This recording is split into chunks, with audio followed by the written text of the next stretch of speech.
안녕하세요. 성도 여러분 반갑습니다. 갱가루 목사입니다. 눈꽃 큐티 함께 하겠습니다. 오늘 말씀은 창세기 27장 34절에서 46절까지 말씀을 보겠습니다. 본문에서 에서가 야곱에게 축복을 빼앗긴 장면을, 야곱이 에서의 축복을 가로챈 장면을 우리가 보고 있습니다. 사냥에서 돌아온 에서가 사실 이삭이 야곱에게 축복을 다 해버렸다는 그 말을 듣고 이런 반응을 합니다. 에서가 그의 아버지의 말을 듣고 소리질러 슬피 울며 아버지에 이르되 내 아버지여 내게 축복하소서 내게도 그리하소서. 이삭이 이르되 내 아우가 와서 속여 내 복을 빼앗았도다. 이렇게 나와 있어요. 보통 이럴 때는 우리가 어떻게 하냐면 이전에 했던 축복을 취소하면 되잖아요. 하나님이 한 번 한 거 그냥 그거 듣고 끝나버리는 그런 하나님이 아니시죠. 그래서 에서도 그렇게 말을 합니다. 에서가 이르되 그의 이름을 야곱이라 함이 합당하지 아니하였까. 그가 나를 속임이 이것이 두 번째이니 전에는 나의 장자의 명분을 빼앗고 이제는 내 복을 빼앗았나이다. 또 이르되 아버지께서 나를 위하여 빌복을 남기지 아니하셨나이까.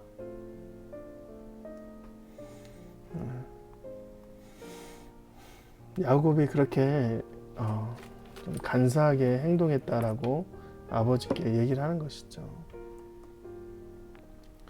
남은 복을 내게 주십시오. 이렇게 말합니다. 그럼 이삭이 그 복을 처리하고 다시 에서를 축복하면 되는데 에서가 그것이 나물 총알처럼 하나만 남았다고 다시 한 것이 아니라 그때부터 하나님의 계획을 깨닫게 되는 것입니다. 이삭이 에서에게 대답하여 이르되 내가 그를 너의 주로 세우고 그의 모든 형제를 내가 그에게 종으로 주었으며 곡식과 포도주를 그에게 주었으니 내 아들아 내가 내게 무엇을 할 수 있으랴. 이렇게 했습니다.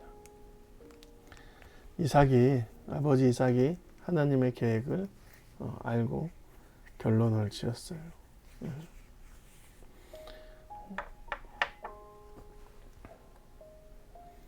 그 아버지 이삭이 그에게 대답하여 이르되 내 주소는 땅의 기름짐에서 멀고 내리는 하늘 이슬에서 멀 것이며 너는 칼을 믿고 생활하겠고 내 아우를 섬길 것이며 내가 매임을 벗을 때에는 그 멍에를 내 목에서 떨쳐버리라 하였더라 했습니다. 아버지 이삭은 에서를 굉장히 좋아하는 아들로 생각합니다. 그래서 장자라, 육체적인 장자, 가정의 가문의 일 장자라고 생각해서 복을 주려고 했었어요. 그런데 그의 성향과 인품을 그대로 드러내면서 너가 칼을 믿고 의지하고 또 아우를 섬길 것이다.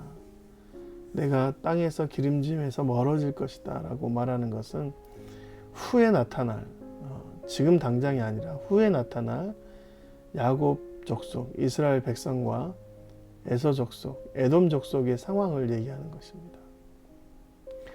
그때는 하나님께서 음성을 주시면 아버지가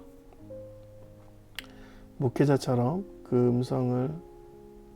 선지자처럼 그 음성을 가족과 가족 구성원들에게 전달하는 것이 일상이었습니다.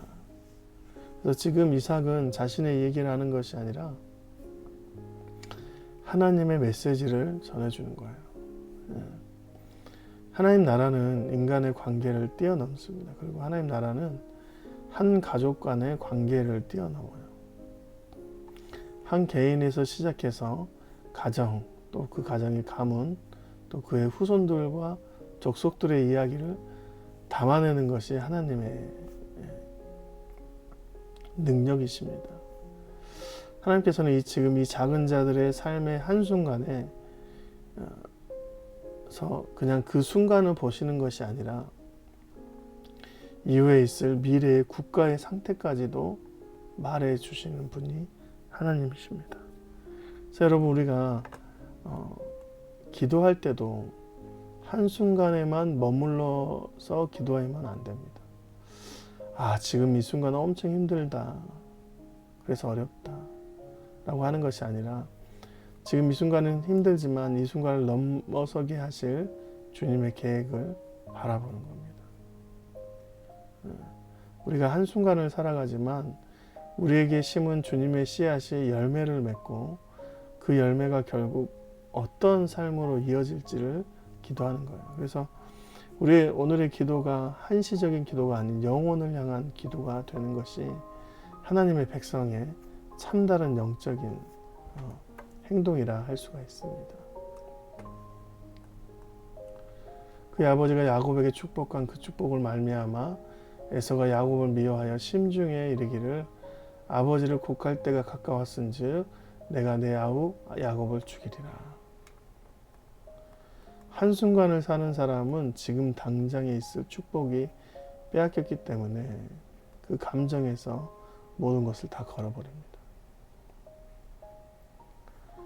에서가 이삭이 야곱을 축복해줘서 뺏긴 걸로 생각하니까 지금 동생을 죽이려고 격정합니다. 아버지가 곧 있으면 돌아가실 때가 됐으니 내가 그 후에는 반드시 야곱을 죽이겠다. 여러분, 자신과 한 뱃속에서 한날 한시에 나온 동생을 죽이겠다는 거예요. 사람을 죽인다는 것은 아무리 강한 사람이라도 함부로 생각해서도 안 되는 것인데, 그런 마음을 가족에게 가진 것이죠. 야곱이 에서의 축복을 빼앗버린 상황이라도 그게 살인의 동기가 돼서는 안 되지만, 에서는 지금 그 마음을 드러낸 것입니다. 그걸 엄마가 들었어요. 리브가가 들었어요. 에서에게 있는 모든 장자의 명분이 빼앗기고 하나님 나라가 없어지고, 그 가운데 그가 선택한 것은 죄악에 물드는 삶, 감정뿐인 것이죠. 그래서 이삭과 리브가가 완전히 비장이 된 거예요. 에서와 야곱이 한 집안에 있으면 안 되겠다 생각해서 그를 삼촌 라반의 집에 보내죠. 내 아들아, 내 말을 따라 일어나 하란으로 가서 오라버니 라반에게로 피신하여 내 형의 노가 풀리기까지 몇 날 동안 그와 함께 거주하라 했습니다. 하란 땅에 가서 라반과 함께 거주하라. 하란 땅은 리브가를 데려온 땅이잖아요. 그리고 그 땅에 있는 여호와의 백성들을 알고 있습니다. 지금 에서가 해쪽 속의 딸들을 아내로 삼아서 리브가가 굉장히 어려움을 당하였습니다. 살 소망이 없다고 이렇게 말을 하죠. 피신하였지만 실은 라반의 삼촌의 집에 야곱이 피신을 갔지만, 하나님께서는 야곱의 수많은 자녀들을 잉태되어질 환경을 만들어 주시는 과정입니다. 이 피신의 장소는 나중에 야곱의 아내 레아와 라헬을 만나는 장소가 되었고, 이스라엘 백성 12아들, 12지파가 이루어지는 장소가 되었어요. 항상 주님은 주님의 인간의 짧은 역사로 결론 내는 것이 아니라 이후에 이루어내실 주님의 나라, 주님의 역사와 계획이 있다는 것을 우리가 알게 됩니다. 사랑하는 성도 여러분, 우리의 인생에서 지금 성공했다고 다가 아니고 또 다른 방향으로 지금 실패했다고 다가 아닙니다. 주님은 우리의 모든 것을 넘어서의 계획을 갖고 계시고, 또한 그 가운데 구원에 대한 확고한 주님의 사랑은 깨질 수가 없음을 우리가 알고 있는 것이죠. 그래서 우리는 주님이 주신 머나먼 미래의 확장, 하나님 나라를 위해서도 항상 기도하는 자가 되어야 될 줄 믿습니다. 오늘도 그 기도로 영원을 기도하시는 저와 여러분이 되시기 주님의 이름으로 축원드립니다.